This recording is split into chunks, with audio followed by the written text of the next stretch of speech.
Hello League fans, and welcome to another edition of the ABL's Top Plays. Without further ado, let's get to it. All across the map, a little favor going in on Pectus, going for the 1v1 as the Owl Star uses the Ignite. Pectus is very low, and the snipe from Psy. He is shut down as well. Saber Flavor will take down the jungler though. Oh, we're gonna get the resets. That's a double, that's a triple. Going for the Penta. There's the Quadra kill. Is it the Penta kill? The Quadra, and it is the Penta kill for Saber Flavor on the Tristan. 4,000 health, trying to fire over the wall. Here comes the ultimate, and it secures the kill! Baron goes to Reborn Gaming! He's gonna try and get on the backline. Here comes Pyro Rex. Oh, they're trying to get out the damage. Anonymous Nub does have the Satchel Charge. Can he take down Ducky? We need the resets. Tyrant, Rex, and he is still going after him. The resets for Anonymous Nub. He's got the double kill. Can he get the Penta? That's the triple. There's the Quadra. He's going for the Penta. That's the Penta kill. 3 Penta kills on stream. Anonymous Nub goes off, and Tristana has single-handedly carried them back into this game. I guess once this fight, a little favor goes in. Oh, the shockwave catches 4. The Emperor's Guide is going to push them back. Azir forced to flash away. Good job from you, Myra, bro. They are responding a little bit here, but he's going on. But the shockwave will land on the 2. Wild Dog forced the back way, uses the ultimate, but Prayer is onto the back line. We're going to see a fight, folks. We're going 5v5. Wild Dog trying to back away from Prayer. He's caught between 4 members, but can his team support him? He will die. Now, there's Gnarly Brood, the 3-man Gnar ultimate. Wombat could go down. The double kill to Hunty, though. Wild Dog in full retreat. Can they chase him down? They will. The triple kill. They are going to try and engage here. Tyrant Rex in big trouble. LCS locking in the backline is going to get the stun on the next level plays. Possibly. Here comes Lone Crow. He did teleport in. Now that's the double kill for Vitalis. Ooh, the ultimate from the Lux. And the triple kill for the Tristana. Could we get a pentakill 2 games in a row? Going for Ducky. The ultimate, or the auto attack lands. Can we get it? The pentakill 2 games in a row. Anonymous Nub. You get whatever skin you want, Vitalis. You better buy him a skin. That's all for now, folks. Thanks for watching. Catch all the ABL action on Tuesdays at 8 p.m. Eastern, and don't forget to subscribe below.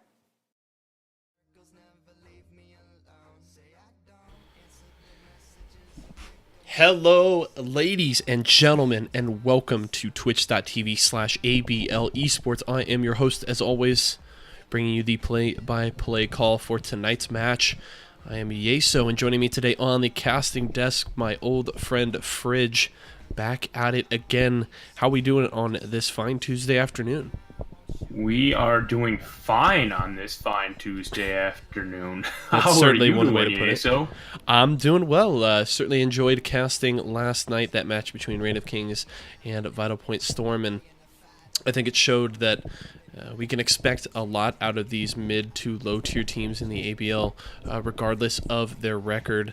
I think everybody's certainly making a very tough push towards the postseason, and now that we have finally entered the back half of the regular season, time is really winding down, and these teams are going to slowly run out of opportunities to climb up the standings. So every single one of these matches, every single one of these games just becomes that much more important as we move towards the end of the regular season. yeah, and not to count any of the other games for any less. Of course, every game matters, especially when you start getting toward that end of the season. You start to feel a lot of pressure to perform well and get those wins. Tonight is going to be no different. Yeah, it certainly is going to be very important. You mentioned that pressure on these teams, and as we do take a look at the standings, if you guys want to want to check those out, make sure to head over to ablseries.com for any stats, standings, rosters, and all the other info you need for the ABL series. But if we take a peek at the standings, we did see Reign of Kings grab their 5th series win of the night in a total of 5 series, only dropping 2 games so far this season. So they sit at the top of the standings. Full Send Gaming right behind them with a record of 4-0. They will actually play Elevated Gravity tomorrow night after having to reschedule that match. So we will have to wait until tomorrow or Friday before we know whether Full Send can keep pace with Reign of Kings at the top of the standings. But they are followed by Reborn Gaming and Kawaii Knights. After that is No Name Necessary. Vital Point Storm, after dropping that series last night, sit at 2 and 3 in 6th place. And then now we move to the tier we are at tonight. GG forfeit at 15, Elevated Gravity, and Team Royal Luck all tied for 7th place with a 1 and 3 match record. But, I think one thing we will get to see tonight, and something we saw a bit of in the last week, which was actually 2 weeks ago, from GG Forfeit at 15, is that there's plenty that this team can bring to the table. It's a big reason why I felt like I wanted to feature them on the stream this week. I was very impressed with what we saw from GG Forfeit at 15 2 weeks ago, and with the changes that Team Royal Luck has made to their roster, now that they're able to finally bring that full roster to the table, I have high expectations for both of these teams, despite their standings right now.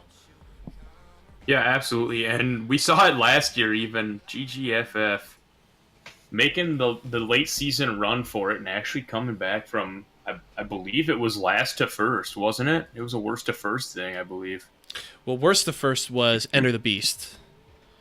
Was that ETB? No. Yeah, yes, ETB no. came worst to first. They made GGFF just made a really... Okay, no, never mind. You're right. You know what? We saw that last year regardless. GGFF had a really good playoff run for a while. Oh, I agree. They were still very impressive. I mean, we saw them. That's what I was. They Okay. and specifically what we watched them do. We watched them, remember, reverse sweep in the first round of last year's playoffs, and then go to 5 games again in the semifinals to eventually lose. But still, I think, impressed very much then. Showed that they can show up in those clutch moments. And I think with the obviously improvements that they've made to their roster this season, while their record may not be as impressive now, I still very much believe in that clutch factor for this team. And I think as we get closer to the postseason, I think we're only going to see this team's best game come out more and more. And I think that can certainly start tonight. They can't look past Team Royal Luck. They may be at the bottom of the standings, but they're right next to GG. So this match is certainly very important for them. But I think, especially with the way that we saw them perform in Week 4, I think they can feel very confident coming in tonight that if they play their game, they can take their second match of the season. Yeah, absolutely. I completely agree 100%. And I know we mentioned great team, especially going into the later part of last season. Maybe they're still a late season team. You never know. Yeah, with the adjustments to the playoff format, all they have to do is make top 8 of 9 teams to, get a berth in the postseason. That's all you have to do, and then things get, very spicy. We do have that, mini gauntlet for the postseason that will feature the 6th, 7th, and 8th seeded teams vying for that final spot in the true bracket stage. So, as long as you aren't last, you get into the postseason. And but I think every little bit that these teams can get means a lot. If you get that 6th seed as opposed to the 7th or 8th, that means you can watch that first best of 3. You have the time to practice. You don't have to play 2 matches in a row. So that can certainly mean a lot. And then the difference between that 6th to 8th tier compared to 1 through 5 is huge, because if you do that, then you can completely avoid that gauntlet. So every single match, we can only emphasize so much, is so extremely important for these teams as they look towards making a push for this Season 3 championship. We should be getting into Champions League momentarily, just waiting for a couple of these players to resolve what look to be some client issues, so we're going to get that fixed up here momentarily. But before we get into that, just want to thank everybody so much for joining us tonight here at twitch.tv/ABL Esports, your go-to place for all ABL action this season. And we love all the support you guys have given us throughout this season, getting so many people in here. We appreciate all the new faces that come in. You guys have been certainly shouting us out a ton and getting new people in here to view the league, and we certainly appreciate that. We hope you will continue to do so to bring some new faces in and hopefully help us grow our audience. If you want to consider supporting us, those subscribe and follow buttons are at the top of your screen. Consider using those. Otherwise, if you would like to donate to ABL Esports, the donation link is in the description, and as I mentioned earlier, all stats, standings, and other information for the league are over at ablseries.com. That link in the description as well. And don't forget, for all of you Twitch Prime users as well, you guys, if you have your Twitch Prime subscription available, that is free. So if you use that, we would certainly appreciate it. But we are looking to get into this first game. We will see GG forfeited 15 taking the blue side, for this first match. Royal Luck on the red side to start this one off. Just waiting to get the last few members of GG into the lobby before we get this one going.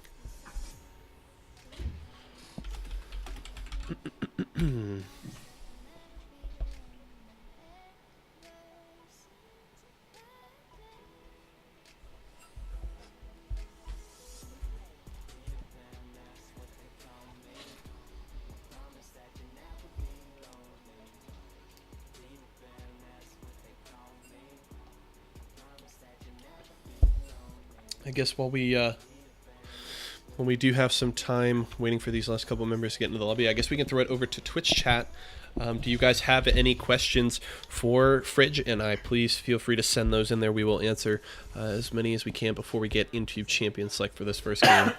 Excuse me. I know one thing we could mention is the item changes that have recently happened.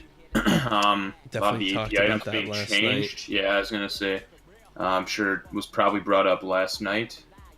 So definitely some new things can be brought out. Do you have any just kind of first takes on the new meta that we've seen? Everything shifting towards an 8.4. Well, I know for a fact one thing that anyone who's watched my stream lately has seen. I'm spamming a lot of Mordekaiser. He is busted right now. Essentially, if you get Leandre's and Aureli's, you only need 210 AP with those 2 items and a max rank on your ult, and you can literally just hit R and walk away from a 9,000 health Cho'Gath and one-shot him. I am not even joking about that. That is zero sarcasm.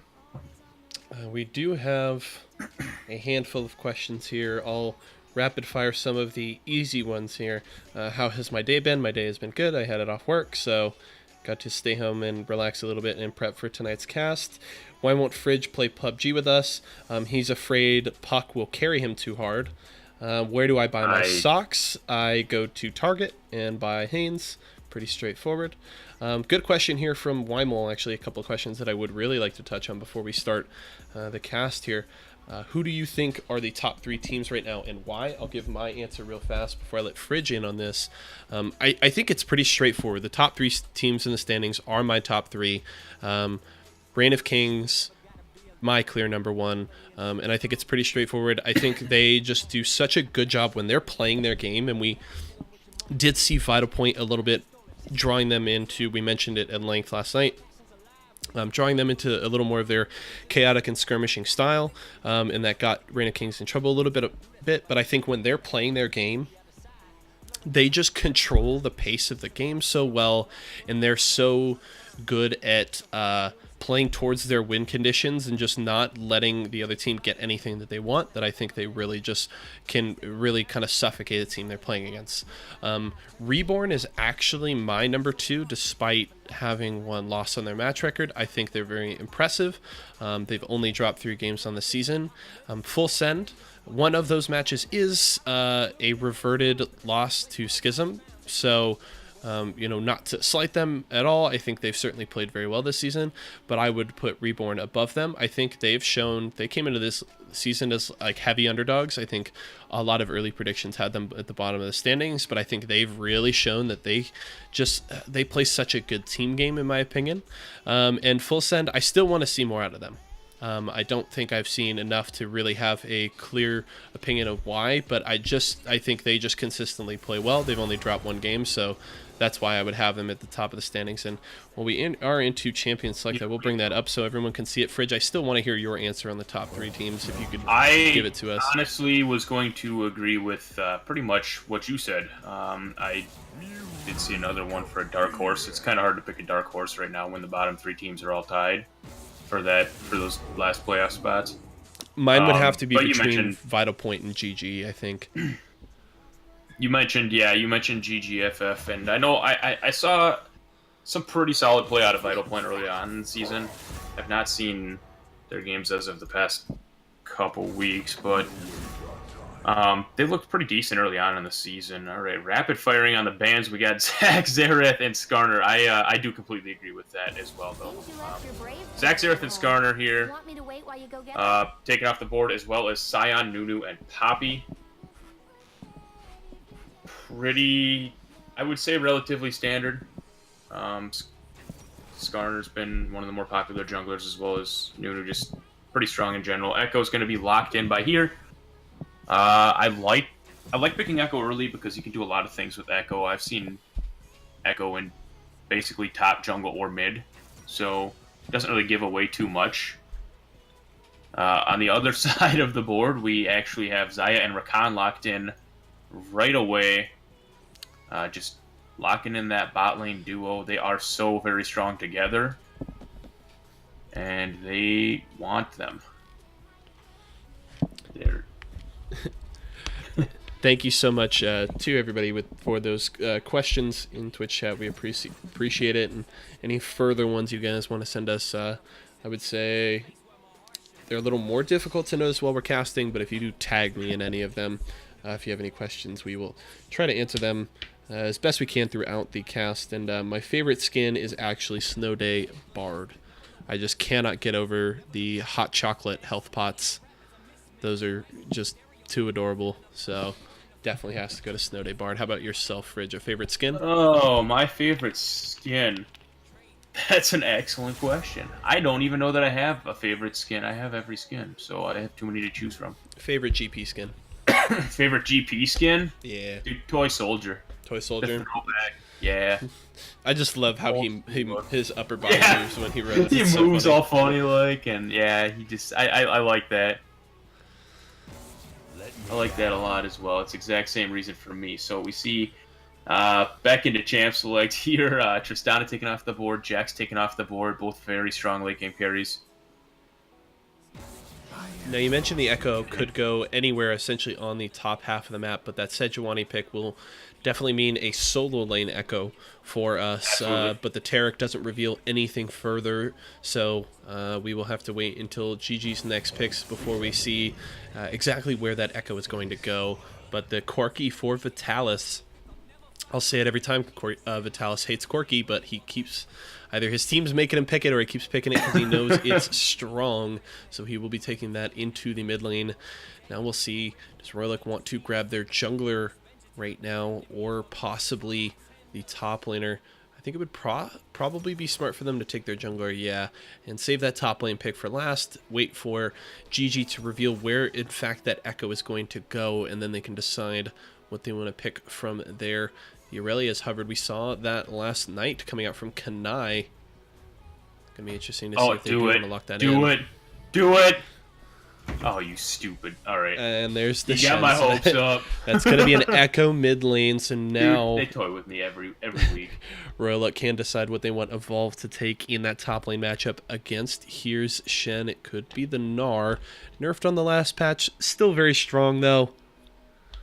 Gonna have to see just what he wants to take, but they're actually gonna go with the tank v tank matchup. So honestly, probably a good decision considering the big amount of DPS coming out from the rest of their lineup. Kayn, Corki, and Xayah should be more than enough damage for the side of Royaluk, and now they will have a pretty beefy front line with the Maokai and Engage coming out of him, as well as the Rakan. So I'd say a pretty well-rounded team composition here by Royaluk. You have GG going to possibly try and make some cross-map plays. They'll have the double TP with the Shen and the Echo, and then the Shen ultimate. So I would expect quite a few plays around the bottom side. Probably should do roster rundown here. You all can see them on the screen, but we do have here in the top lane for GG, forfeit at 15 on the blue side. Skywish, their jungler, Mr. Johnny in the mid lane.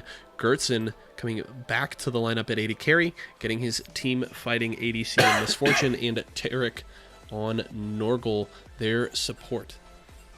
All right, and on the other side of the map, we have Team Royaluk Evolve holding down the top lane. Greed, reading the champion, not the name. Greed is in the jungle. Son of a. All right. Vitalis is going to be in the mid lane. Wadra will be the AD carry, and his support will be Dr. High. I like how he actually changed his name to Dr. High as well. Everyone used to call him DRHI. So. Well, because that is what his name was DRHI, but people would call him Dr. High. And that's why he switched it. It actually was supposed to be DRHI. It's a meme. It's a meme. You ruined the meme by just going along with it, though. Okay, so one thing to note here is we're likely to see a Ross Kane because there's really not much range at all on the side of GGF FF15. Unless he just focuses hard on Gertson's Misfortune, which, I mean, you're generally going to be ganking solo lanes with Kane, at least early on. I suppose he could go for Shadow Assassin, but it would take him a lot longer, basically. Plus, I just prefer Rost. CC's better.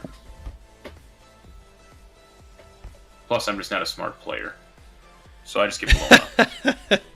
If I go in Shadow Assassin, I'm not a smart player, so I'm just gonna take the brain dead strategy. Exactly. That's absolutely right. Oh man. That's one that's hard to admit, but it's absolutely true. Alright. Top lane's gonna be a wet noodle fight. No surprises there.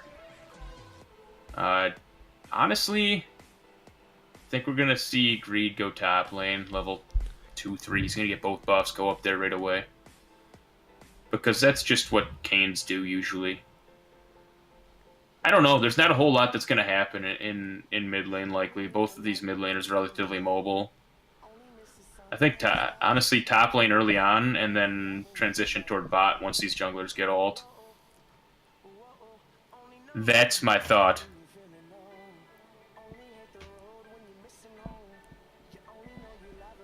I think when it comes to late game, I actually kind of like the 2-tank setup on the side of GGFF. Well, technically 3-tank. Tarek's just obnoxious.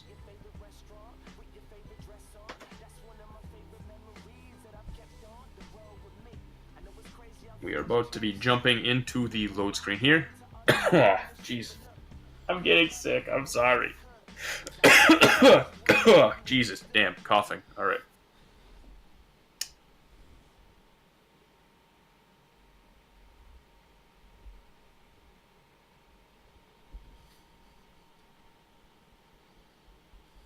And Diffuse does make a valid point here. MF pretty immobile.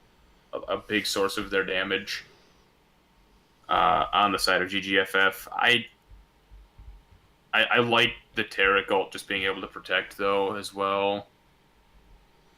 I think a big part of why I like their team better is mainly the Tarek, because that ultimate's just stupid, and I hate it, and it needs to be nerfed. But that's probably because I don't play Tarek, so... If I was like a Tarek main, maybe I would really, really like it. But instead, I'm just going to be butthurt about it.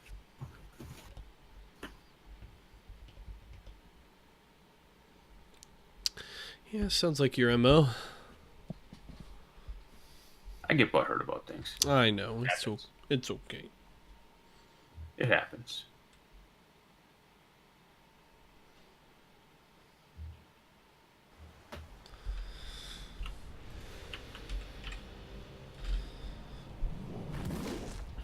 Okay.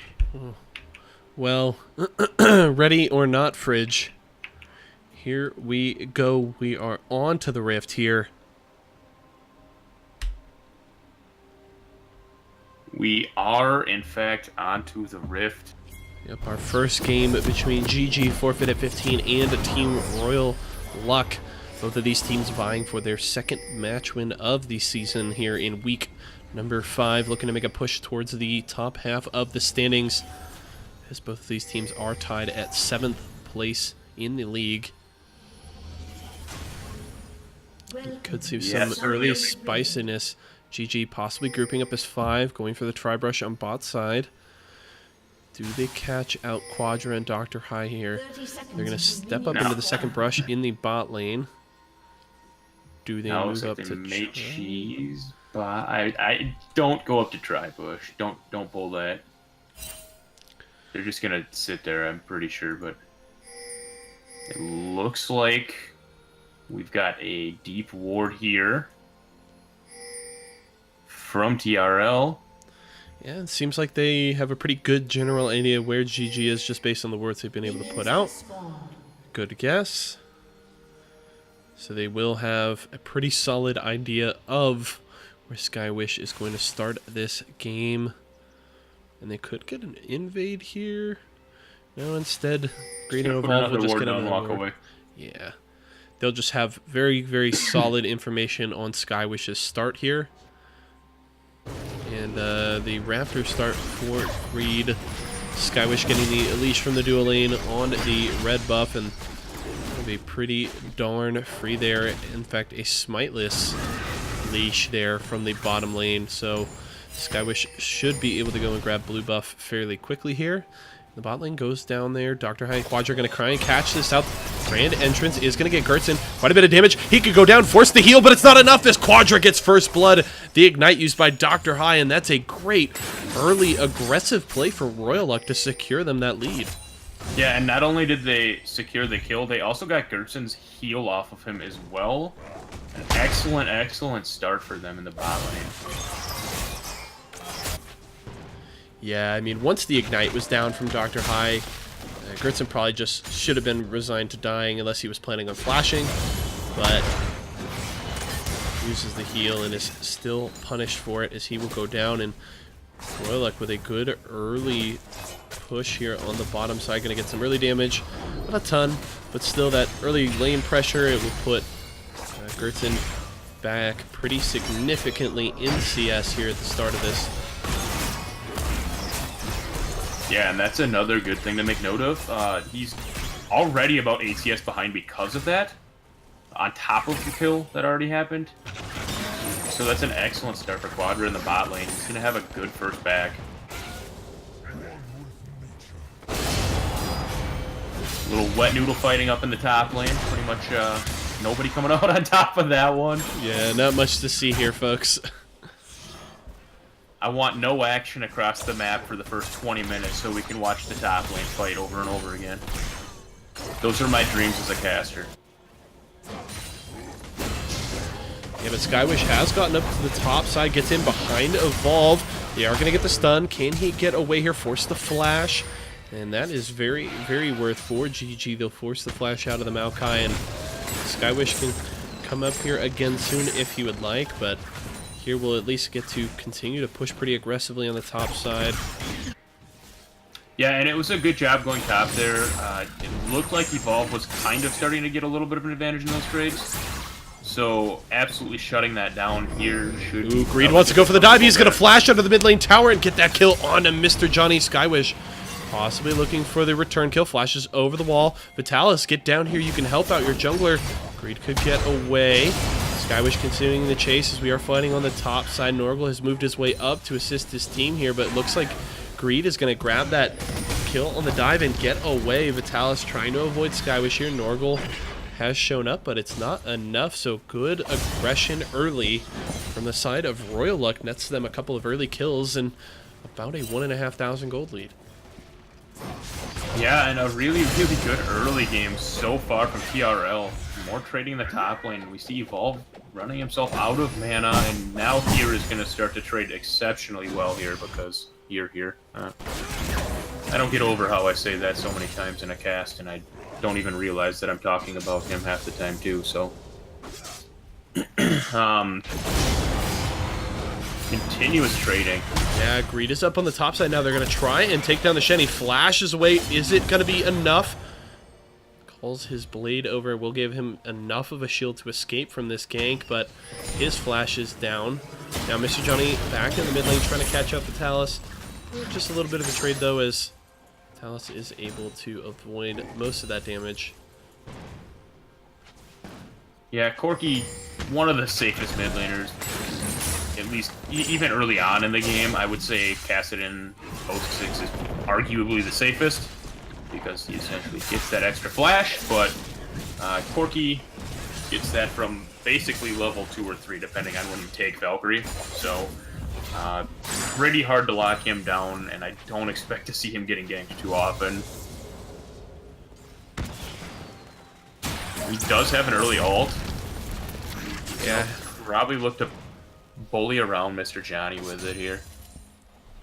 Yeah, has hit that level 6 prior to the Echo, so let's start to get more of that poke out here onto Mr. Johnny as he just continues to farm up. Has now built about 17 CS lead there in the mid lane, so Vitalis has got to be feeling pretty darn good right now. The snare is going to grab Gertzen, so good return damage there from Royal Luck. Now trying to turn on to the Recon, but not enough DPS coming out as of yet. And Royal Luck continuing to punish this GG bot lane. Yeah, a lot of action happening down in the bot lane. Royal Luck just looking to keep the pedal to the metal and hopefully put Gertson even further behind. He does still find himself behind by about the same amount of CS as he was at level 1. So he's done a decent job of keeping up since. But definitely a BF sword to a Dirk. I mean, the early lethality is always pretty solid on MF, but I'd take a BF sword in general on an 80 carry. Man, isn't top lane so exciting? Both of these guys backed now, and they both bought Bomby Cinder. A Bomby Cinder, and they basically got the same exact build. It's great. The only difference here is we have a Maokai with a refillable potion and a Shen deciding that buying pots is more efficient. Absolutely riveting stuff here, Fridge. I can understand why you love top lane. It's one of the most exciting things in the game, actually. You can see them going back and forth with each other up there. It's constant action. It really is. Watch the health bars slowly drop. I mean, continuous fight. I want to see them just stand next to each other and see whose Bomby Cinder is stronger. I'm pretty sure they're about the same. And I'm pretty sure they're actually exactly the same. You might think that. But you might be wrong. You're right, actually. But if I remember correctly, Bomby Cinder's damage is based on the champion's current level, so... That is correct. Singreed is now on the top side. Again, this Shen without flash already has used the taunt, and he's not going to be able to escape Evolve. It's going to grab the kill, and that's a 3-0 lead for Royal Lucas.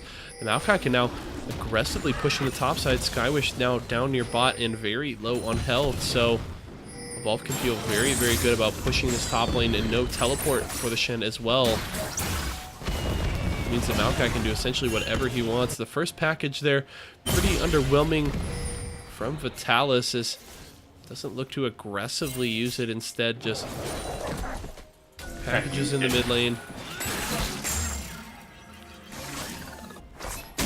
Ooh, Skywish could be in big trouble here, caught by Vitalis and Quadra. There's the Stand United. They want to go for the fight against the Marksman here, forced to flash away. Quadra uses the ultimate. Ignite is on. Is it going to be enough? Doesn't look like it. The Glacier Prison is going to land on a Vitalis, and here grabs that kill as Dr. Hive forced to try and escape. So they thought they had caught the GG jungler, but the collapse from the rest of the team was enough. Now, the ultimate used by Norgal here. Greed going to take a lot of damage, forced to back away. Now, Shadow stepping through the wall. Evolve taking a lot of damage in return, does get stunned. Good engage there by the Rakan. Now they're going to try and turn this fight. Ultimate has been used by Mr. Johnny. He's trying to escape, but Quadra gets the kill onto the support. Now Skywish trying to run away. Singreed going very low. Can here take him down. Gertson will actually grab the kill. And now Royal Luck forced to back away. That's a 1-4-3 trade in favor of GG. So a good fight from the blue side team, and they're going to feel a lot better now after closing a bit of that gold gap. Yeah, and initially, it was a lot burned for just what ended up initially being one kill. It was a good Feather Storm from Quadra there to avoid dying in the initial trade, but the fight just completely turned against them as it went on. TRL really giving up a lot there. Bright side to them is no dragons or towers were actually taken off of that, just a couple kills. They may want to just keep it in lanes for a little bit longer. The coordination looked really good from GGF back there, in comparison.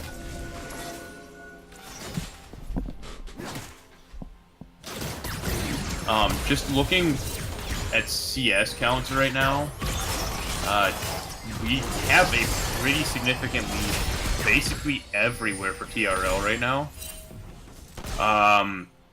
Only a very small lead in the jungle for them, but a lead nonetheless. Top lane 77-50, mid lane 90-59, bot lane 83-76. Gertson did even that up a little bit. And I think the big thing to look at is the gold deficits here.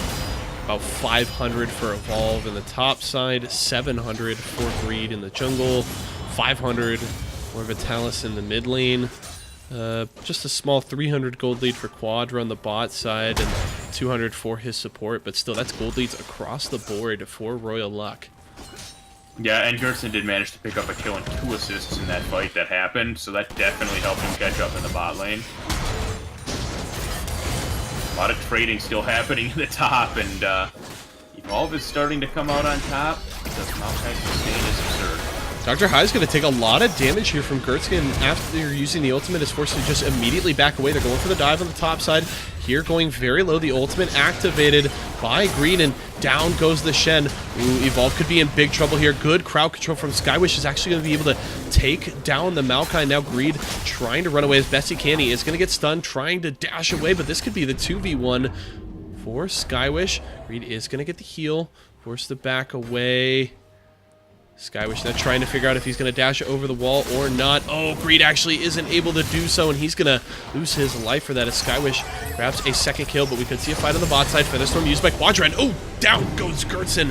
Norgal has activated the ultimate, but it was too late. Shutdown is excuse me, is Quadra as the Staying United from here gets him to the bot side, and a good turnaround there by GG as they get the 2 kills there in response on the bottom side.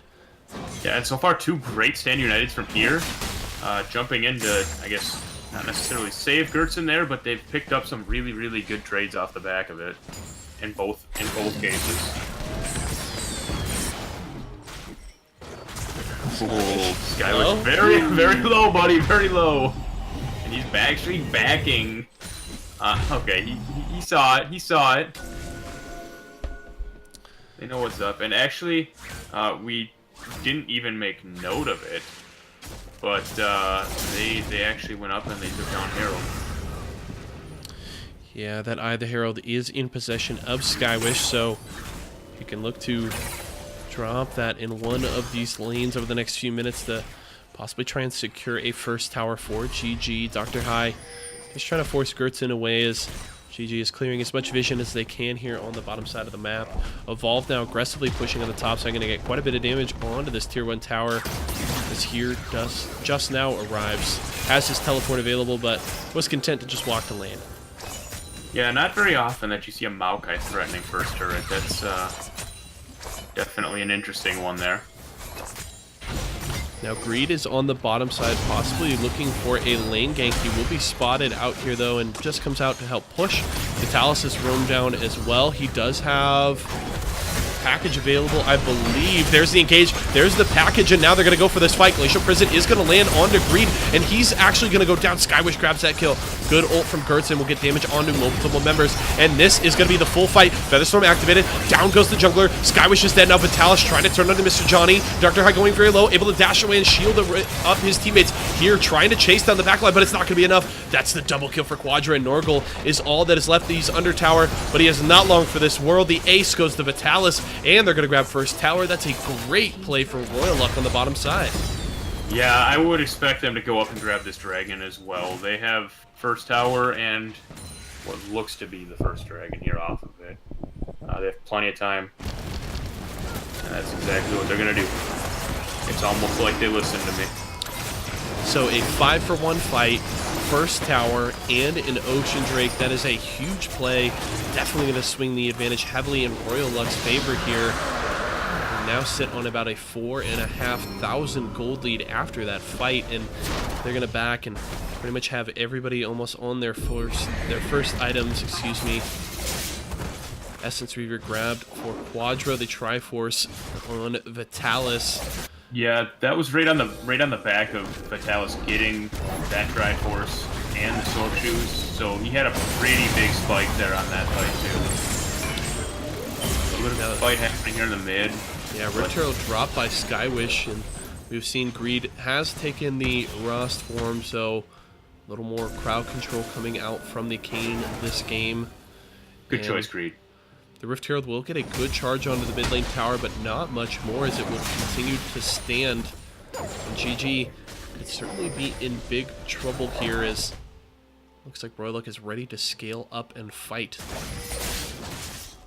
Yeah, and one of the scary things here is actually going to be Quadra's Xayah sitting 5, 1, and 3. We mentioned Vitalis sitting on that Triforce. He has a really strong mid game, but the late game, wow, alright, he gets that stun off, but nothing gonna actually happen there. Yeah, Greed nearly caught, was forced to flash away, but they did hit the ultimate out of Gertzen, and here comes the engage from Dr. High. He's trying to get out of the backline. The ultimate from Tarek will activate and knock away a certain amount of damage. Greed forced to back away as Skywish is pretty tanky, but Quadra dealing out quite a bit of DPS. The ultimate from Mr. Johnny will get him back behind the backline. He's going to retreat through mid lane. Dr. High trying to get the engage here again, but forced to flash over the wall as he oversteps his bounds a little bit there. Forced to use that summoner spell. But it looks like Evolve wants to collapse on the mid lane. He has his ultimate available. Royaluk could possibly go for the dive here. Quadra, fairly healthy. There's the ultimate from Evolve. They're going to catch out Skywish. Now Greed is trying to get in here. Here comes the dive. They're going for an Oracle, and down he goes. The kill goes over to Evolve. Skywish is dead as well. Vitalis trying to go after here, and Gertzen. Good job for Greed to get into the backline. Double kill for the mid laner. Mr. Johnny going very low. Evolve is going to be able to grab that one. That is a 4-for-1 as just Greed going down there, and this could be the second tower as Royaluk grabs that mid lane tier 1 and could look to push for their third. Yeah, and excellently executed tower dive there from TRL. Great focus on targets, great basically swapping of aggro. They went, Evolve went very deep there, under 2 towers in fact, for a little bit there. And looks like they're gonna try and start getting some vision around Baron. Not up actually for another minute and 40 seconds, but perhaps looking to get waves set up, get some vision over in that area, and maybe they're gonna look to take it right when the 20-minute marker hits. And interestingly enough, we mentioned it a couple times last night on the cast, but the advent with this new patch of the Banner of Command first Baron strategies, and we do have 2 Aegises built on this side of Royaluk.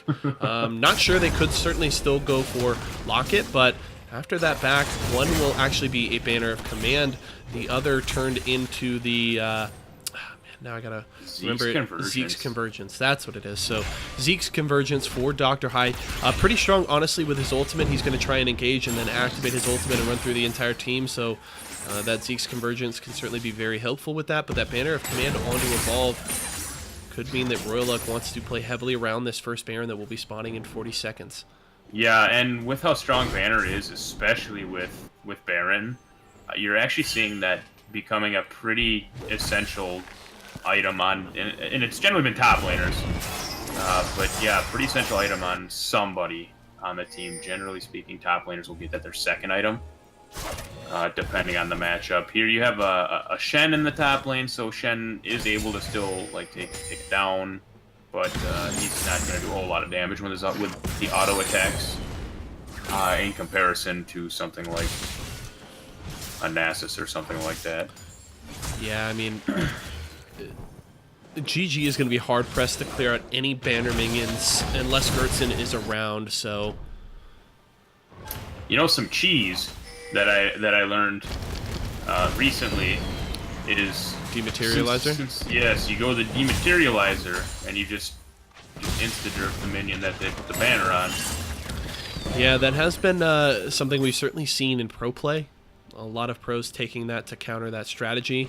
To be clear, no Dematerializers taken here, though, by either of these teams, so they'll have to go the old-fashioned auto-attack strategy until they take down these minions, so we'll have to see.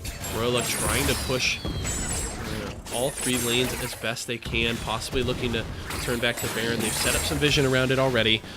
They've honestly covered the blue side jungle of GG here, and as they clear out some wards as well, they're pretty well set up to go for this Baron. 2 pink wards around it means that they're denying a lot of vision as well, and Quadra could be caught here. The Glacial Prison is going to land, and that's a misplay by the Royaluk 80 carry. That essentially means that they cannot go for that Baron.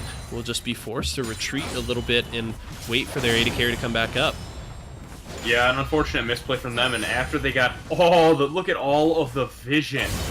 I mean, on the top side jungle. Quadra essentially stepped up in the one area of the map where they didn't have vision. they had coated almost the entire blue side jungle with that one little spot. If he pushes up to that tier 2 on top where he couldn't see vision of a flank, and he pushed up there, and now Evolve going to be caught as he stays a little too long on the bottom side. Royal Luck just misplaying around their vision right now, and GG continuing to punish. Now, the Mountain Drake does go over to Royal Luck as their top laner did go down, but still, GG doing a good job of playing around the vision that they have.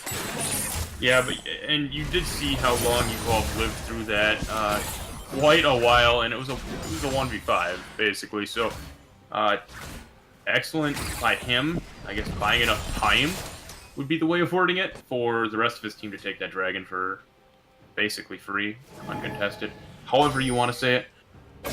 But a lot of this vision has died out in this topside jungle, and or being taken out right now. Unfortunate for them, but I expect to see them start setting it up here again shortly, and I am quite certain that Quadra has learned from that last mistake and will not do the same thing a second time. I would certainly hope so. The Zaya fairly fed right now, 5-2-5, 187 CS, has completed 2 full items. So Quadra is pretty darn strong right now and is a big key in the team fights for Royal Luck, so they need him alive. They want to take any sort of fight right now. GG now trying to clear out some of that vision that Royal Luck set up around the Baron, doing a good job of it so far. But it looks like Relic still is going to want to play around that. Evolve has his teleport available, so he can continue to stay on the bottom side and force here to burn his ultimate or teleport to go to the top side. But Norgal is caught here trying to clear out some vision and is punished by the 4-man unit of Royal Luck, and that could mean they go to start the Baron. They drop a pink ward and they are going to start it up. So now the impetus is on GG to respond here. They're going to be late. Evolve looks like he's backing up to use his teleport. He is teleporting now, but the Baron's already going to go down. Here comes Evolve, and now the team could look to fight. Dr. High trying to engage, but the slow from Echo will discourage that so far. But now, Royal Luck can look to push. Evolve just decided to group with the team there. Pretty much deny any sort of a potential engage. I think he could have stayed bot, bannered up one of the cannon minions coming in, and Shen would have had trouble taking that. He would not have had a good time with that one. But does group up with the team, and we actually haven't seen him use the banner of command yet. I don't know if he was just waiting for. He's going to use it on this next wave. I mean, just at all this game though. He has had it long enough to use it a couple of times by now, but definitely gonna want to use that on the is that minion, and just watch the damage. Oh my goodness. Pow. It is absolutely just shredding through this tower, and GG has to engage if they even want to deal with it, but it doesn't matter. That mid lane inhibitor tower is going to go down, and that bannered Baron siege minion is just shredding through the structures here. They haven't even done any damage to it as of yet. I mean, honestly, it's pretty much whoever gets Baron gets a free inhib if they have banner. Yeah, GG wants to engage her. The Glacial Prison is going to mid, but there's Dr. High getting out of the backline. The ultimate from the Taric is going to suspend a little bit of this damage. They're going to have to deal with it for a little while longer. The Featherstorm comes out. They're trying to shred through the front line. Norgal going very low. The Talus is going to grab that kill. Now they're going to try and chase down here. The triple kill there to the Maokai, and this could be game. The Banner Baron strat coming out in spades so far here for Team Royal Luck. They're going to take down the Nexus Towers and the Nexus here and take game number 1 here against GG. Forfeit at 15. And that's why Banner Minions, or, well, I shouldn't even say Banner Minions. Banners is the second item on a lot of top laners. That being said, of course, the fights were going in their favor regardless, but that Banner Minion really allowed them to push in, take that inhib a lot more quickly. They don't have to siege for nearly as long as they would have had to a few patches ago. Yeah, and to be clear, and I mentioned this last night, I watch the Dive podcast every week with Jat and Azil and Kobe, and on their last episode, they actually talked about this strategy at length, this Banner Baron strategy, and Jat had done the math, and those bannered up Baron siege minions can take down a tower in 8 hits with no one else doing anything to it. And they're out of range of the tower as well, so the tower isn't going to take it down. So it goes down so fast. And then you combined possibly on a full wave of baroned up, melee and ranged minions, a team sieging on it, and those towers just absolutely melt.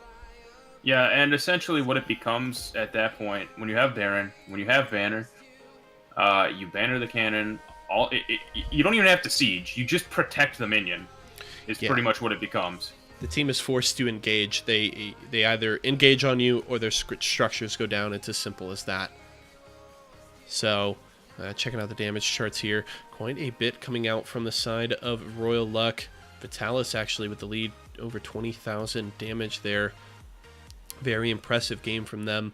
I have to ask you who your MVP for that first game would have to be, Fridge. Oh boy, for that first game, a lot of good play pretty much across the board there, to be honest. But I actually think I maybe give it to Dr. High. He landed, his engages were honestly... that worked really well, and then just the engages throughout the entire game were very, very strong. Yeah, he looked very, very good on that recall and was just consistently setting up fights so well for his team, and I think was definitely a big part of them being able to win out those fights on a consistent basis throughout that game. So good job to him, and congratulations to Royal Luck on grabbing that game as they look to possibly go for the sweep here in game number 2. Looks like we will see Royal Luck moving over to the blue side for the second game. They do have side choice this time around.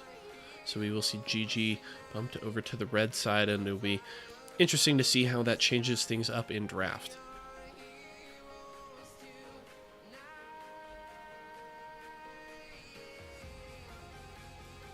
Yeah, and I wonder if we're going to see perhaps the Zaya or Rakan banned or taken away. Same with Corki. I mean, you mentioned he doesn't really like it very much, but every game I've casted, Vitalis has played Corki, I think, every single game out of, I believe, 3 series now that I've casted for him. I don't think I've seen him play anything else. He's certainly been playing it a lot, and it's definitely a very good pick in the current meta. I love Evolve, their MVP to the banner Cannon Minion. I think that's a pretty solid performance by the bannered up Canyon Minion there. Definitely deserving at least of an honorable mention, if not MVP for that game. The best part about that is he only had to show up for the last minute of the game. Yeah, right? got to just sit and relax for a while, and you guys need me now? All right, I'll come do my deed, and now I'm going to go back to sleep. Yeah. Call me after 20 minutes in the next game. Yep. Gets a little bit of a rest now.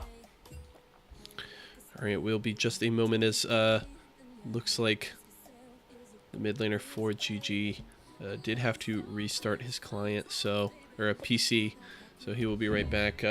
Guess we can throw out any more questions here from Twitch chat. What do you guys have for Fridge and I? Show me what you got, Twitch chat. I don't want to know. You open it up like that and anything can happen. Oh, yeah. I mean, they already asked me where I get my socks, so...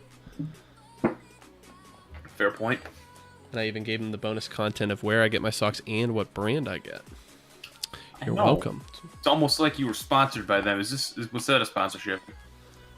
I can neither confirm nor deny these allegations. Fair enough. For Fridge, what kind of fridge and brand is he? Fridge? That's a good question. I am my own brand. I'm the boosted brand. Okay. So boosted fridges. There you go. Danny Boy G, where do you get your hats? I don't wear hats.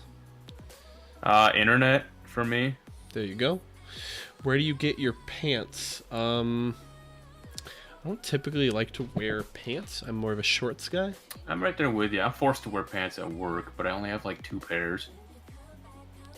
and I switch those out every like year and a half. So are you going to watch the game tonight? Yes. I mean, I'll probably honestly just have it on my laptop once the cast is done, but I will definitely watch as much of the Ducks game, which Puck is asking about. They're playing the Washington Capitals tonight. I will be watching as much of that as I can. Fridge, what kind of hats do you wear? I have like 14 different hats that I wear. It just depends. I don't know. Are we a snapback guy or Oh, a no, dad dude, hat guy or baseball caps? We get the fitted ones, fitted baseball Fitted, caps. okay. Well, yeah, I got the one I wear most is Carolina Panthers one. Okay. Where did you get your skirts? I get my skirts from Chess in PUBG. That's where I get mine. Why did Dr. High's wondering, why did I get MVP when the cannon did all the work? Yeah, the cannon minion did have some good engages in those team fights as well, but I just think yours were more impressive. So, Puck, top hat, knitted cap, definitely fedoras. Are you a fedora man, Fridge? You know, I really should be. Just no, I shouldn't be. You know what? I'm not even gonna go there. No fedoras. And I interestingly don't think enough, I can pull it off. we will actually see a substitution here for GG. Tyson Vo coming in the mid lane for them. So a little bit of an adjustment there from GG. We will let them know that we are ready to go on the cast. Again, thank you for the questions to everybody in Twitch chat. I We need an invite appreciate still too. all of you guys being willing to participate in the cast. Thank you again so much for joining us. If you want to support us, consider subscribing or following. Those are at the top of your screen. Remember, if you are a Twitch Prime user, you do have that free subscription that you can use. Also, consider supporting us through our donation link in the description. And all information that you need about the ABL series is over at ablseries.com. Ooh.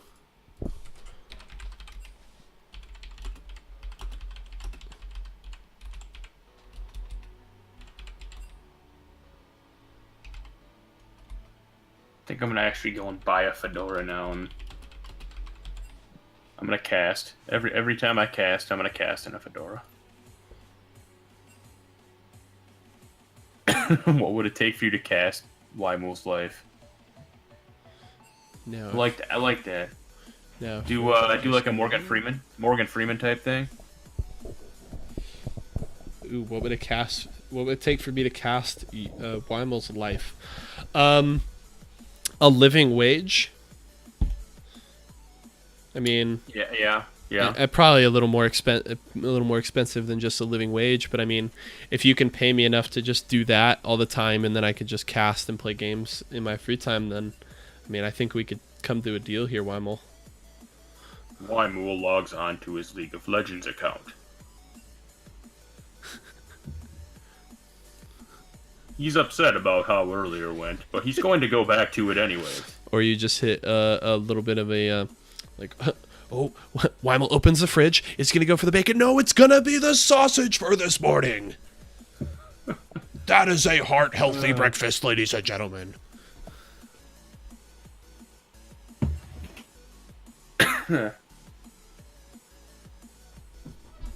All right. It looks like we are jumping back into the Champions Select yet again for game number 2 here. Wymel always goes for the sausage. Yeah. So does Gamer. You're disgusting, Yeso. All right. Nunu taken off the board right away. Zach as well. I don't know. I mean, Nunu is so hit or miss. I feel like a lot of people play Nunu wrong. Uh-oh. Puck, are you going to take me to gay court now for that little joke? I think Puck is going to take me to gay court. Yes, sir. I'm sorry. I'm sorry, Gamer. I shouldn't. I don't. I'm pretty sure you're not watching right now, but I apologize for my inappropriate joke there. But into draft here. Champion select for game number 2. So far, the bans have been identical to last game. As as I say it. The change-up here is going to be Zaya being taken off the board. And actually, ironically, by Evolve. So Quadra not going to be getting that AD carry that he wanted last year, that he used last game, I should say. But Sion, huge in the top lane right now. No problems first picking it whatsoever. And I can't say I blame him. It feels pretty good right now. Here we'll be going to the Maokai that was used against him last game.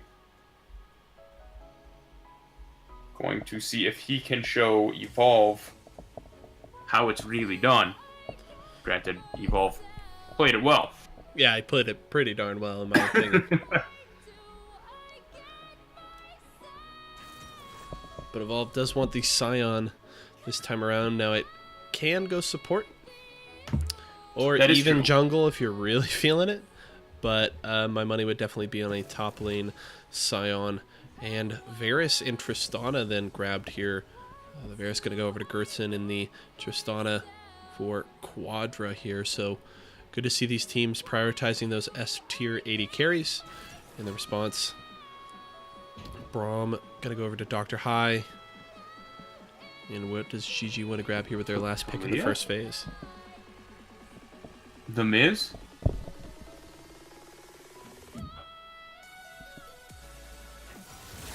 Oh, he's gonna play The Miz. I'm gonna make so many Miz jokes this game.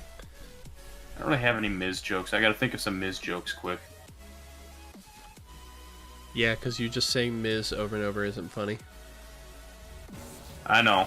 I can't do that. Maybe eventually it'll become funny. Is that like just because it's mid-fizz? You call it Miz?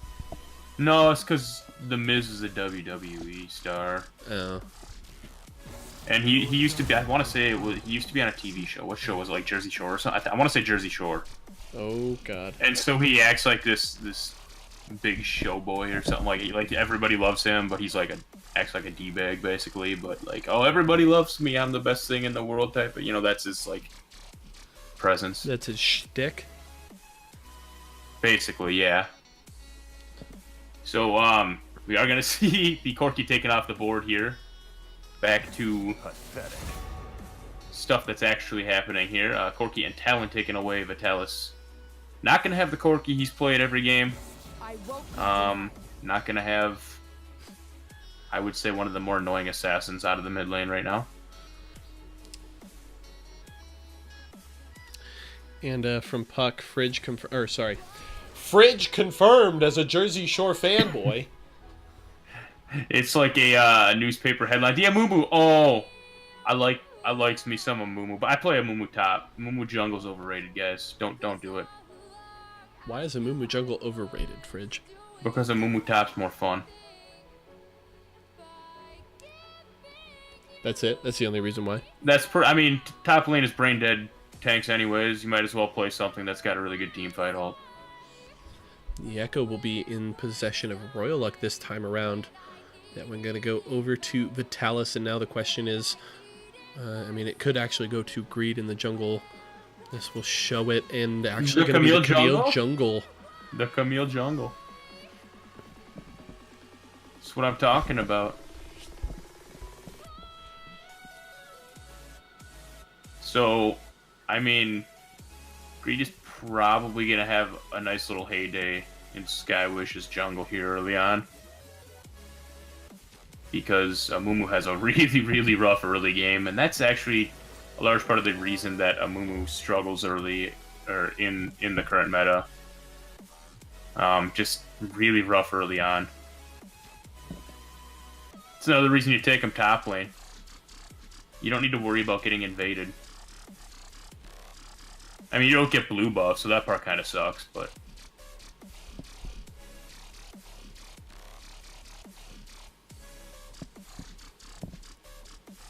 we will get to see some Camille jungle here tonight. It's actually the first time I get to watch it happen. Well, my jungler plays it, but like watch it from a not playing standpoint.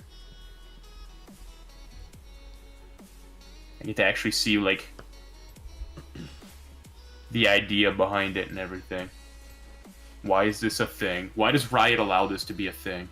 What, Camille Jungle? Yeah, why do they allow anything to be a thing?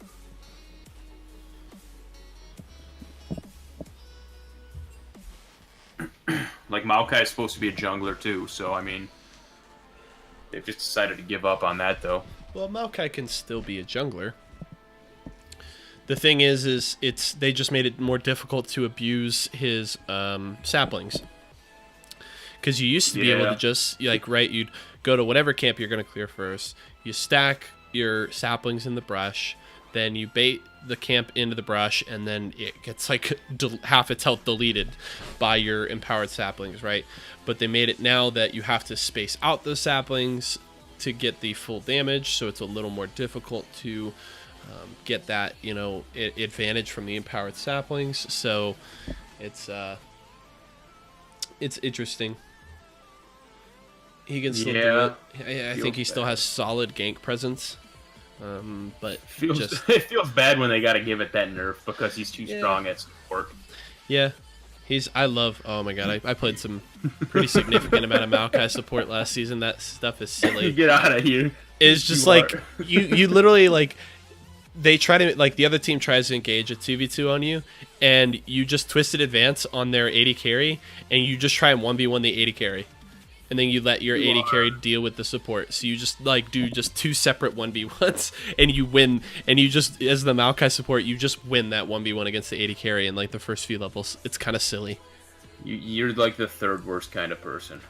I just want you to know that. You want to know what other kind of supports I would play? I would play Zac support. See, that's fine. I've been playing Shen support for 4 years. See, even I do that. Like, I loved old Shen support even better than new Shen support. Old Shen is just better, man. Shen's better. You just get your, you just throw your blade onto someone, and it's just like, right? Oh, here's some free on-hit healing for your 80 carry. It was silly. It was fun, for me, like, top lane, worst case scenario, you can farm with your Q instead of having to be melee range. Yeah. Instead of getting bursted down by Jace or whoever the hell feels like one-shotting you over and over again. Speaking of which, that's something that Riot needs to address. Jace should be melee only. Jace should be melee only. Yeah, he should be hammer form only. Because I get sick of getting bursted, you know, and, like, you know. I don't got a good explanation for it. He just annoys me. It's like Fiora. I feel like they should nerf Fiora back to the way she was before they changed her. Please God, no. Her new form is way much more fun to play. Her new form is brain dead and no skill. No skill, all the fun. I don't have fun with no... You know what? Never mind. I changed my mind. I play Dr. Mundo. Who am I to say I don't have any fun playing no-skill champions?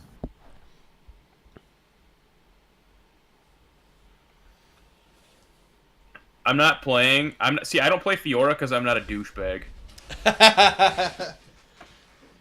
And I play Fiora when I'm in top lane, if I'm ever in top lane, because I embrace my inner douchebag. The only thing worse than you is Fiora mains and Teemo mains. And it's all brought on by your Maokai support. Mm-hmm. You're welcome.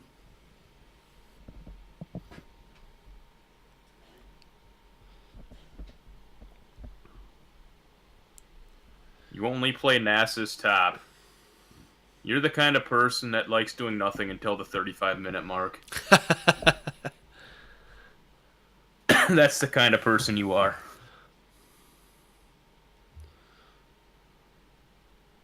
I still remember the first time I played Nasus. I had no clue. Like, this, I was relatively new to the game, and my buddies are all, like, talking, because I had one of them had played Nasus, like, a couple games before, and they're talking about, oh, yeah, he's going to get so strong just sitting up there, you know, farming by himself for a little bit, blah, blah, blah. And I had no clue what they're talking about. So I decided I'm going to try Nasus a couple games down the road. And I'm like, all right, cool. I had no clue I was supposed to farm with my Q.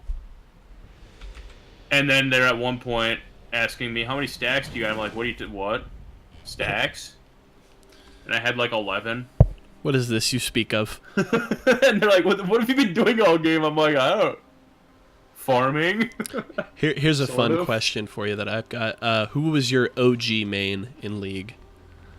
Oh god, my OG main. OG main, like 1 to 30, first started playing the game. Well, when I first started playing the game, Ash was free week, and it was also the one that they did for the tutorial deal at the beginning. So I played Ash, and then I just assumed Ash was always free, and then like 2 days later, Ash disappeared, and I was like, what the hell's going on here? So I didn't, it took me a few days, but I realized that they go on this whole rotating deal with free champions. 30 seconds until minions. So I did initially play Ash a fair bit, but I would say my first one that I actually started to like really heavily main was probably Fizz. My OG main, my 1 to 30 was definitely Ash. Pyros still likes to meme me to this day because I used to build 5 ionic sparks on Ash. It wasn't very long. It was like a couple week thing, but I just thought 5 ionic sparks on Ash was so cool and was so much fun to do.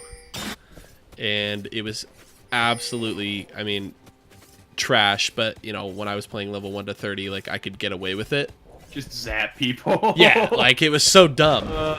So that's some good stuff. See, now I would do like things like Rammus and stuff, and I would build attack speed like with the mindset, because I didn't know the idea of tanks. This was the first thing. This is the first game I played where you had like tanks and stuff like that, because I never got into World of Warcraft or anything like that, so I never understood the concept of like tank and healer and stuff like that when I first started playing.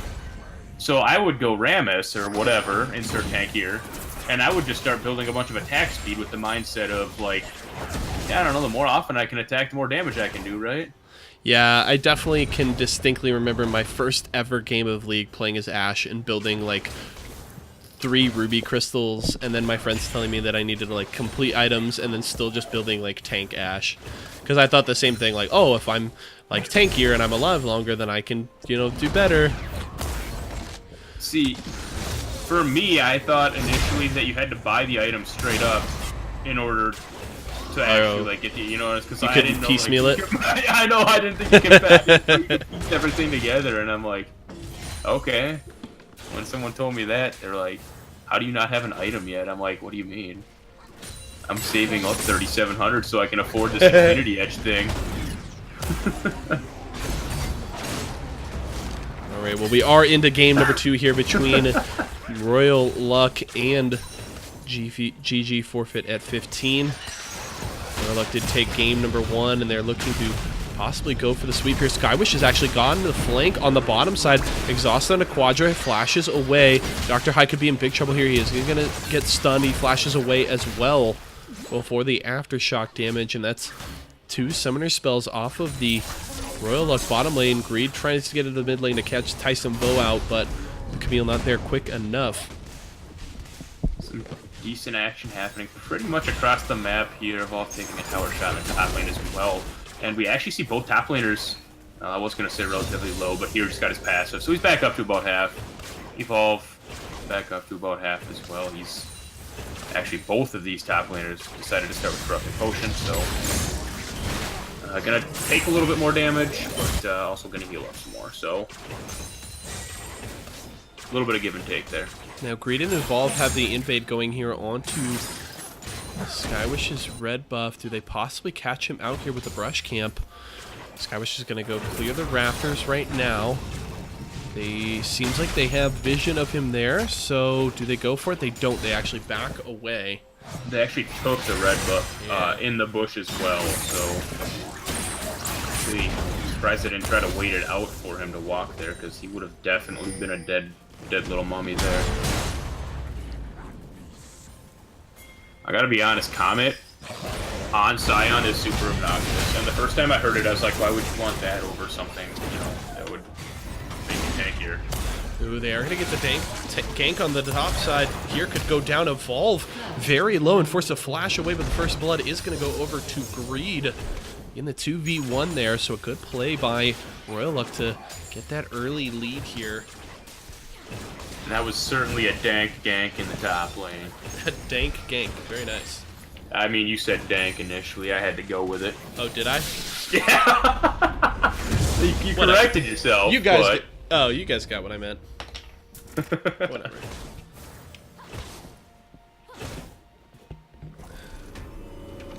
Does Skywish want to cancel this back? It would be very risky. I was gonna say, I don't think it's a good idea with 2 people there.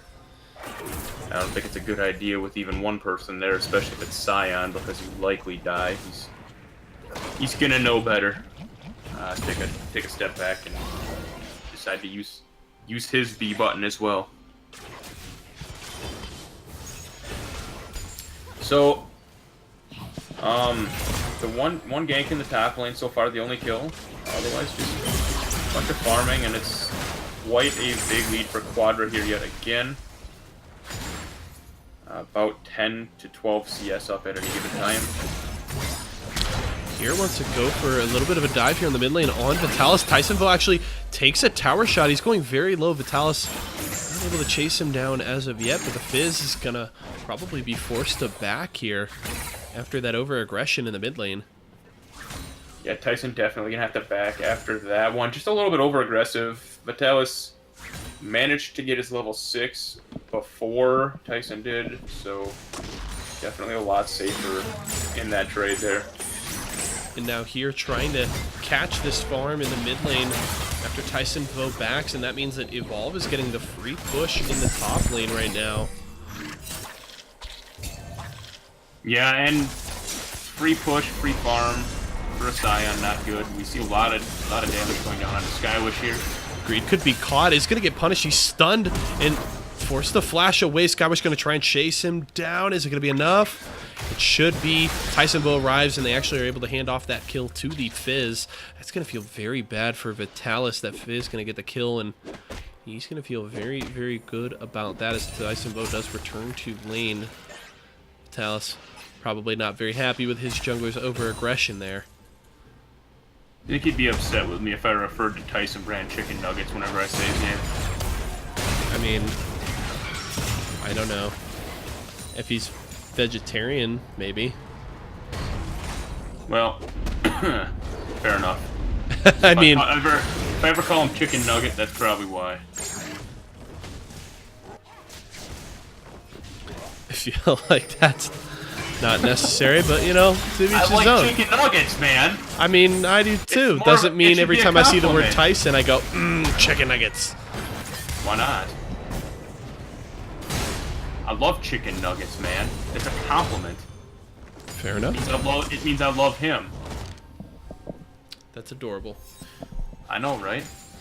Well, the wet noodle fight continuing in the top lane between here and Evolve. Talus and Tysonville gonna probably continue to try and trade back and forth in the mid lane, and Relic just continuing to push on the bottom side. Quadra's been able to build about a 20 CS lead there on the bot side. Now Greed could possibly go for a lane gank here. He's snuck into that first brush, but he's going to be spotted out as he moves into the second, so should be pretty easy for Gertzen and Norgal to avoid any sort of play here. Yeah, and Evolve walking down. He was likely looking for a mid gank, but he does spot out Skywish. Ooh, Evolve activates the ultimate, but misses with the axe there. Doesn't get the second knock-up onto Skywish, and that means that Vitalis isn't able to arrive quick enough to secure that kill on the jungler, so Skywish will escape there. Tysonville very low on mana and very susceptible to any sort of pressure that Vitalis wants to put out. Yeah, Vitalis certainly asserting some dominance. Uh-oh, Tysonville could be in big trouble here. The passive activated from Vitalis. Is it enough? The minion autos, and that is going to be the kill. Vitalis grabs Tysonville in the 1v1, and down goes the Fizz. Able to force out both summoner spells from Tysonville, and just at the expense of Vitalis' flash. So, yeah, and he was very, very close to getting away with almost no health there, but not White making it. The minions finishing him off. Some more trading in the top lane, and actually here is starting to come up on the losing end of these trades. He does have the sustain in his passive, though, so I expect to see him coming back a little bit here and there, and there. one of the annoying things with Scion, with Comet, is all that you have to do, pretty much the entire lane phase, is level up your RAR of the Slayer, which is his E. And then you just throw minions at the enemy the whole game. They're slowed, they get hit by the Comet. And it also does pretty good damage on its own if you're maxing it. It does a lot of damage in and of itself, and it shreds armor too, so quadruple win. There are no negatives. Tyson Vo wants to fight in the mid lane, but he's actually going to miss with the fish. Just wanted to see his shark friend for a little bit there. Yeah, Skywish, along with Norgal, down taking out this first Drake, and it doesn't look like Royal Luck is any the wiser. They're trying to get the dive in the mid lane. Greed comes over the wall. It's going to take a lot of damage. He's tanking tower. He's going to have to use that stopwatch. Good use of it, but could possibly go down here. Norgal trying to chase him down. Not a lot of damage going to come out from the Janna and actually just force the back away. So a good dive in the mid lane there from Royal Luck, able to grab that kill onto the Fizz, and that's a 1-0-1 Echo so far. And that's why I hate stopwatch. Greed could be in big trouble. He's going in aggressively on Skywish. Does get that magic damage shield. Activates the Hextech ultimatum. The ultimate from Skywish is going to stun him a little bit. Good shield from Norgal, but it doesn't matter. Vitalis able to come in and grab that kill. Now here has come down, trying to take down Greed. He is going to be able to actually get away with the assistance of Evolve. Evolve uses the ultimate here, going down to about half health, and looks like Royal Luck will just back away, content to get another kill. Now up 4-1, about 2,000 gold. Yeah, that was cutting it pretty close there from Greed. Does get away with his life, thanks to a good roam from Evolve, as well as a good roam from Vitalis. And Vitalis is looking pretty big right now. 2-0-1, putting a lot of pressure in this mid lane and doing quite a bit of damage as well. And also in the meantime, Royal Luck was able to grab that first tower blood on the bot side, grabbing that tier 1 structure and moving into the blue side jungle of GG here. So Tristana doing Tristana things and taking down that first tower. Yeah, and that's exactly what you want if you're going to be picking Tristana. You want to put a lot of pressure into that bot lane and try to get that first tower, essentially. And at that point, you pretty much exactly what they're doing. Swap your top bot. You're going to be sending Scion to the bot lane. Send your Tristana to the top. Do the exact same thing all over again. Get some more tower gold. I think it's a really smart choice from them. As well as they're going to have some Herald pressure. We have Skywish actually trying to solo it, but I would be kind of surprised if Dr. Hyde didn't try to get some vision at some Greed point. wants to chase down Gertzen here. The teleport's going to come in from here. Ooh, good chain of corruption there from Gertzen is possibly going to secure Greed's life. There's the fish, and Tyson Vo going to grab the kill onto the jungler as Skywish was able to take down the Rift Herald on the other side of the map. Now Royal Luck able to secure their second tower here, but the pressure could be in mid now. Skywish and the rest of the team have moved there. Rift Herald has already been used with the minion wave. They could look to heavily push here. Vitalis forced to back away. No support from the rest of his team. And that's going to be the mid lane tier 1. So that certainly opens up the map a lot for GG. A good response to some further over-aggression by Greed. Yeah, and good job from Skywish there, taking the... Wow, he is going aggressive. Vitalis, yeah, you were alone for a little bit, but... Ooh, Evolve trying to get into the backline, but is actually going to whiff on his ultimate, but it doesn't matter as Skywish gets caught a little too far forward. Ooh, missed flash there from Evolve as he throws a flash over the advancing kitty cats and still rooted, so not able to continue to chase down GG, but they could look to push this mid lane tower. It's very low. They just got to wait for the minion wave. Yeah, scumbag Vitalis stealing the whole wave from Evolve. Scion just wants his health, bro. One of the things I love about Scion, you can just stack health by farming. It's great. It's kind of like Nasus, but you get health instead of damage. And you can even, double down on that with, and I can't remember the rune's name, but there's a rune that gives you permanent max health per yes, X amount of... dying. No. Oh, yeah, okay, yeah. It's not grass. I thought you were talking grass, Yeah. my bad. No, there's a rune now that does essentially the same thing as Scion's passive there, with giving you permanent max health based on minions dying around you. So as the Scion, you can double down on that strength here. Skywish could be caught by the side of Royal Luck and goes down to Quadra. Now 1-0-2 on this. Tristana has the static shiv finish, could look to possibly finish that Infinity Edge very soon. We can check the gold, sitting on 1800 right now, and already has the BF sword, so Quadra very close to finishing that second item. Yeah, and actually something to make a bit of a note of here. We have Minion Dematerializer, which we haven't said a thing about on Dr. High. Ah, there you go. I don't know if he's listening at the end of the last round, or the last game, I should say. This could be another tower here, but we are going to get the engage. They're trying to get onto Royal Luck. There is here trying to get onto the back line. Evolve now down below half health. Vitalis forced to use his ultimate. Here is stun. He's trying to get away as best he can, but he may not get away fast enough. Tyson Bow forced to flash away as he tried to get into the back line. Skywish onto Greed, going to take down the Camille very quickly here, but that's a double kill for here as well. Ultimate from Evolve will get him away, but that's a fight victory there for GG. Forfeit at 15. A 4-4-0 trade in their favor, so they've got to feel pretty good about that. Also able to defend that tier 2 tower on the top side. Yeah, just a little bit of an overstay there, over-aggressive play. Should have probably just backed off, but they ended up getting caught out. And actually, Quadra got dropped immediately. So. Yeah, and thank you to Diffuse. It's every 8 minions you get gives you 0.2% maximum HP. So yeah, you don't even need to kill the minions either. They just need to die near you. Yeah, just mentioned that as well. So, and we can actually check that if any of you are curious. Let's see. You can actually use that op.gg extension on the left side of your screen if you're curious if Evolve is in fact running that. We can check. Oh no, it's not going to tell me. I don't know what the symbol is. What was that you were saying about using the op.gg? It's Overgrowth is the name of the rune, and yes, Evolve actually has not taken it. He's taken Iron Skin and Bone Plating, so he actually does not have that extra max health stacking.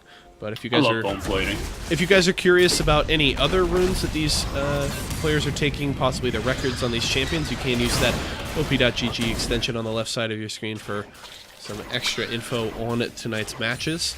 Now it looks like GG is going to try and take this Cloud Drake. I don't know if this is necessarily something worth fighting over, but Royal Luck has arrived to possibly contest. They have Vitalis, though, in the top lane pushing, takes down that tier 2 tower.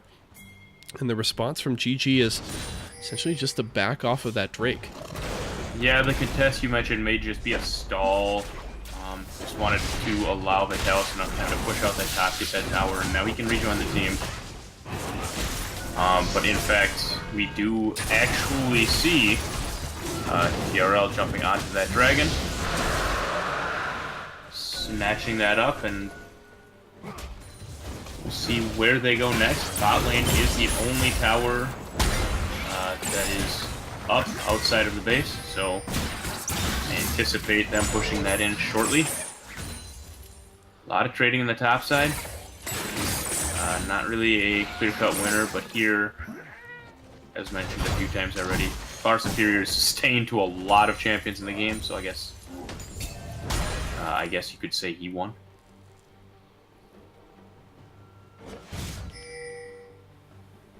And we actually see, so far, a locket already finished for Dr. High, and Age of the Legion is currently being sat on for Evolve. I think we all know what that's going to be turned into. Just want to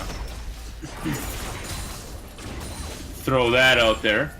So we may very well see another empowered minion in this game.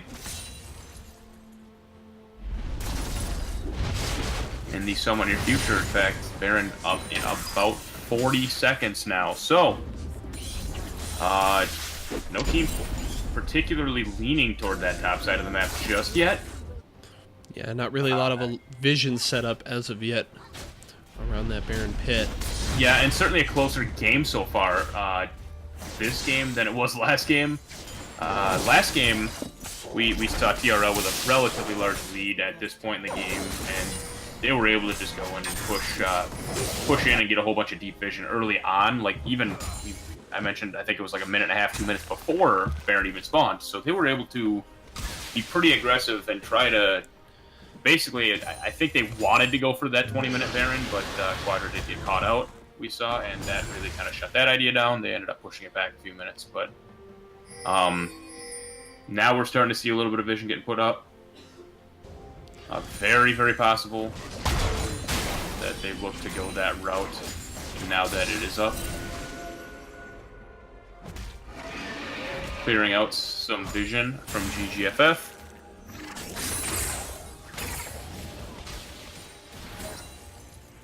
And we have quite possibly the next fight happening here in the mid lane. A good bandit shot from Skywish, but maybe on the wrong target. He's going to get the ball ulting back onto him, getting knocked up twice, and he's going to drop real quick. We have Vitalis getting in a little bit too deep, getting jumped on, his ultimate steal away. Yeah, Green is going to catch out Norval there, though, with the Hextech ultimatum, and down he goes to Quadra with Skywish down as well. Should be pretty easy for Royaluk to turn for this early Baron, and we can check the gold really fast. About 700 gold, so I don't know the cost of banner off the top of my head and the pricing based on what you have, but I would assume Evolve is fairly close to being able to grab that banner, but they will just focus on taking down this Baron first of all. Just about 21 and a half minutes, and honestly no response there from GG. Without the smite up, they really couldn't do anything about it, and Dr. High nearly goes down to the Baron, but able to survive, and Royaluk grabs a Baron here under 22 minutes. Completely uncontested on that Baron after the fight happened. I don't think GGFF could have done anything about it, even had they gone to it. So, just going to push out some waves, knowing they're going to give up the Baron. Might as well get your waves pushing, so it takes them a little bit longer to get into your base. Banner Command is picked up on that back by Evolve. Second item, yet again. We're going to see which lane they choose to use that in. They don't look to be grouping just yet. But they will have that Banner Command wherever Evolve chooses to use it. Looks like there may be a bit of a group in mid lane after Vitalis pushes this top. Or maybe he's just going to split it up. That is another possibility. The question I have is, Royaluk, got that Baron last game, and they finished it. They ended the game. Can they do it this time around? Skywish is going to get the engage onto the backline, but there's really no follow-up from the rest of the team, and he's going to go down to Vitalis. The fish is going to land onto Evolve, but that's not really going to do much. Now they're going to try and turn onto here, shred a little bit of his health bar. The ultimate available from Vitalis, he's going to get away, but he gets out quite a bit of damage. Gertzen already very low, and this cannon creep just sitting here, just laying waste to this inhibitor tower. And now they're going to get the rest of the minion wave up there and are able to take that down. Now they'll turn on to the inhibitor. That one's going to go down as well. They could rotate to the top side. They have a big minion wave ready for them. Minion wave slow pushing on the bottom side as well, but Royaluk going to be able to secure pretty easily 2 inhibitor towers and possibly even 2 inhibitors with this Baron. Yeah, and I think actually Skywish kind of had the right idea there. Oh, and there's an engage going on. Vitalis going in way too aggressively, didn't even have his ultimate available. Don't know why he felt so confident to go in for that, and that could be big trouble for the team. The fish is going to miss from Tyson Bo, so Quadra actually able to escape. Skywish could be caught here. Quadra turns on to the Amumu, and down he goes. Now Norgal's in big trouble as well. Forced to flash away, but that's a double kill for the Tristana. We're going to get the resets. There goes Gertzen. That's the triple. Could we see another pentakill? Going to go for Tyson Bo. There's the Quadra. Can he get the pentakill for our 6th time on stream? He's going to go for here, and that's the pentakill. Quadra on the Tristana. They're going to bust open the base, and they could go for the win. Yeah, and that should be the game right there without any sort of doubt in my mind. I think, as I was about to say, I think Skywish kind of had the right idea for that engage before when he jumped in behind. We saw last game, as soon as that Banner of Command minion came in, it was just game over. They just kind of sat back and did nothing about it. I think it was a good idea for him to try something, but the team wasn't right behind him or right with him on the follow-up. He just kind of ended up going in alone. He got bursted down, and first inhib dropped. They switched to topside again, kind of forced to fight, and basically we saw the pentakill, and game's done. Yeah, congratulations there to Royal. They get the 2-0 victory over GG Forfeit 15, able to perfectly utilize the Baron and Banner strategy there. I know it's pretty straightforward once you have the Baron buff. You just slap the banner on it and essentially just play, it's like protect the president. You just have to build a wall essentially around that creep and let it do all the heavy lifting as you siege the base. But a good job from Royal Luck recognizing the win condition and playing around that. They did a good job in both games of winning a fight, taking out the jungler, and opening themselves up the opportunity to go take Baron, and then playing around that as well. Grouping up, dropping that banner minion, protecting it, winning the subsequent fights. Credit to Quadra there with a phenomenal pentakill to go from 2-1-4 to 7-1-4 like that. So great game from the side of Royal Luck, and I have to ask you now your MVP there for the series. Now, we did give it to Dr. High for that first game. Not bad on the Braum. I don't know if you'd be able to give it to him again, but who is your series MVP here for Team Royal Luck? I would say for the overall series, probably Quadra. He had 2 great games. I know Dr. High did a great job of setting him up, especially in that first game. Did a great job in the second game as well, but I do think that I would give this one to Quadra. And I think he had just both games exceptional from him, so I would say Quadra. Certainly an impressive finish to that last game from Quadra. Played great overall, and definitely utilized those resets very, very well to win that final fight there and secure a victory for Team Royal Luck. They're 2-0 there. As I pull up the standings one more time, that will move them to now 4-7 in game record. And a 2-3 record will at least tie them with Vital Point Storm and the loser of Kauai Knights and No Name Necessary. So regardless of tonight's other result, they will be tied for 5th place and can look to continue their climb up the standings, as we are hopefully going to have our interview with Quadra here momentarily. Let's see.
Apologies for the delay here, folks. Hopefully going to have this ready to go here in just a moment.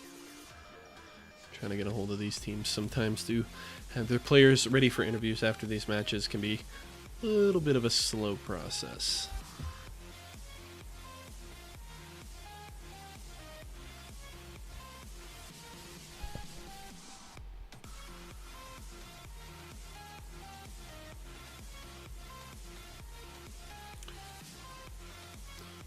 Alrighty, we are now joined by Quadra, the 80 carry there for Royal Luck after their 2-0 sweep over GG, forfeit at 15. And welcome to the desk real fast, Quadra. And I just want to ask you just your initial feelings after completing that series over GG, forfeit at 15. I mean, I'm really happy with our team, just, overall. I think there's some things to fix, obviously, but we did finish both games like pre-25 minutes or some crazy shit like that, so I'm, overall happy. Fridge? Yeah, congratulations on the win. Congratulations on the pentakill as well. So, the Xayah pulled out game 1, Xayah Rakan, the cute couple. Obviously went super well for you guys. Was there a reason you guys didn't try to go back to something like that? Was it something that maybe Gertson had been working on that you maybe didn't want him to get Xayah? Or what was the thought process behind, banning it as opposed to trying to get that again? Well, the thought process behind that second game draft was to just focus the first pick Sion, because we know that they play it in like 3 different positions, which is crazy. And I personally think Sion's like a busted champion right now. So, and we only banned Xayah because we didn't want them to get the Xayah Rakan combo. So, and since they didn't get it, we got like first pick Sion, which is just bonkers. And they didn't respond to it with anything that I think was good enough to actually be traded for it. So we got Braum Tristana right after as well. So I think they lost in draft, to be honest. No, I want to ask you about your support, Dr. High. He has come in, honestly didn't start the season in the ABL, was coaching and doing some other things, content creation for the league as well. Now he's come in and has been essentially the captain here and in charge of putting together this revamped roster for Royal Luck, and then he comes out tonight and I think he performed phenomenally. His recon was great in game 1, went 0-1-17, a lot of great engages there. The Braum isn't as flashy, so he isn't going to necessarily look as good, but I think he did a great job in game 2, going 0-2-10. Just talk to me about his play and the relationship that you guys have been able to build as a bot lane duo just over the last few weeks. Well, we actually haven't had very much practice over these last few weeks with the team, like at all, if any. We've had a few solo games or solo queue games like together, but we couldn't really get much from that. But I do think he's a really good support, and I think he's top tier in this league by far, like without a doubt. I don't know this league very well, so I don't know the other supports, but I would definitely rate him very high. Fridge, any more questions from you before we let Quadra go? I do not believe so. All right, well, that will do it here for our interview with Quadra. Thank you so much for joining us. Congratulations on the pentakill, the sweep here, and we look forward to seeing a lot more from the rest of Royal Luck throughout the end of the regular season. So best of luck to you guys as you guys continue over the next few weeks. Yeah. Can I shout someone out real quick? Feel free. Fuck Vitalis. Got out farmed game 2 by a superior player. Oh my gosh, I hope Vitalis was watching. Oh, I know he was. Good. All right, well, thanks so much for joining us, man, and we'll see you again next time. All right, thank you. Oh my god. Is that the last time I let someone get a shout out on the stream? Maybe. Find out next time. I think it was, I mean, if that's the one shout out we get, definitely worth it, because that was certainly a good one. But Fridge, I just want to toss it to you. Any final thoughts on tonight's series, looking back with Royal Luck grabbing that 2-0 victory? Final thoughts on the series. I think Royal Luck looked like a pretty strong team in tonight's games. GGFF just seemed a little bit outclassed tonight. They did show a couple signs of promise, but they were only brief, and they were shut down not long thereafter. I think for GGFF, they need to, I guess, look back to those points, see what went right, and try and figure out a way that they can duplicate them. Because they did show a few areas in each game where they had good fights. They got some good picks. They were making decent things happen to get back into games, but it got shut down pretty quick after. Yeah. The one thing I would like to point out, we saw Royal Luck use that that banner of command strategy so well, and play around it the exact way that they need to, and they were able to finish on both of those first Barons. And I guess if I remember correctly, I don't think we saw banner. I don't think we saw that strategy played in the first 2 games of last night. I think we just only saw it in the third. So I guess I'm curious to see how many teams pick this up, right? I think it will definitely be put on the map by the series because it essentially along with good play from their players, but that strategy single-handedly got Royal Luck this victory. So it definitely pushed it a lot faster. Right? Like they just said, okay, we're going to get first Baron and then we win the game, period. That's it. So I'm curious to see how many other teams are willing to pick it up, or if every team is just going to take like Minion Dematerializer every game, because I think that's the crazy thing about this strategy, right? Is it's entirely based around an item. So it's not, I guess you can maybe do some champion picks to like deal with it, but I think the basic thing is I feel like, are people just going to be forced to take Materializer every single game just in case the other team goes for that Baron banner strategy? So I'm curious to see how that meta develops over the rest of the season. I know Riot has said that they may make some changes to Banner of Command, but as for right now, it's still very powerful, and I'm curious to see, how that shapes some things in the current meta. It's definitely going to be interesting to watch. Without a doubt, I completely agree. I wouldn't mind if they changed it a little bit. Make it take like half AP damage. Yeah, it's definitely going to be interesting to see how they want to change it, but that is going to do it for us tonight, folks. Thank you so much for joining us tonight. We appreciate all the support, everybody coming out to watch us. Remember that we are on live every Monday and Tuesday at 5 p.m. Pacific, 8 p.m. Eastern Time. Right here at twitch.tv/ABL Esports. If you want to support us, consider hitting that subscribe or follow button at the top of your screen. The donation link, if you want to support us monetarily as well, is down in the description. For any stats, news, and any other information about the ABL series, make sure to head over to ablseries.com. That link is in the description as well.